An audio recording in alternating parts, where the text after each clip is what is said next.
All right, I wanted to chat with you a little bit about insurance, Medicare insurance, um, and other types of insurance as well.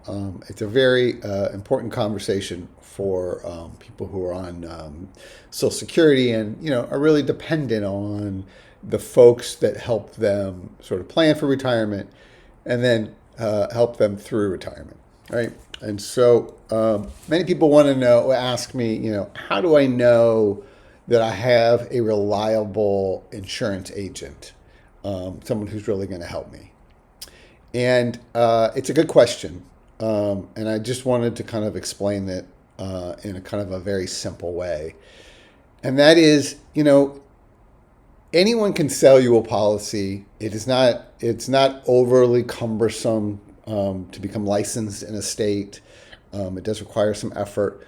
You do have to go through product training for most of the insurance carriers to become what we call appointed. But really, it comes down to when things go wrong. I have two clients this week that have had both a very rough last couple of 60 days.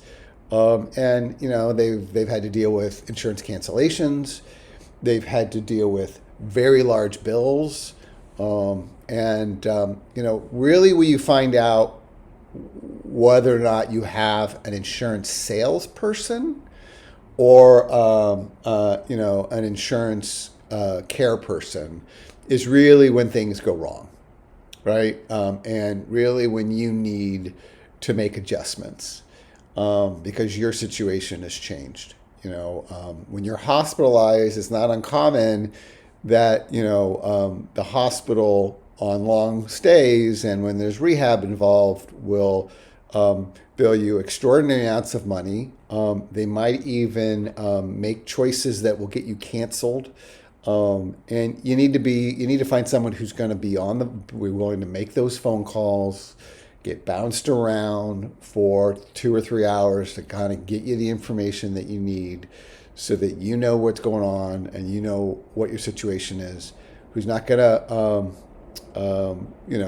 dodge your calls, but it's really going to kind of dig in, right? And, that's what I would look for. I would look for hints when you're talking to somebody about, whether or not they can go beyond the typical, conversation of, hey, here's all the policy choices, here are the rules. Now give me your credit card or sign this paper, or whether or not they can really kind of dig into the details. It's not uncommon during the sales process that you'll have to go through like an explanation of coverage, but people who tend to kind of gloss over some of that stuff, I would try to avoid, and I would try to find someone you think will ultimately care about whether or not about your well-being and will want to help you through that process of getting on a policy. But then once you're on it, they're available to you. And so, that's my advice to you, is, it's the difference between, getting someone who's trying to sell you a car and someone who's trying to solve some sort of realistic problem for you. And so that's my advice. And hopefully you take it.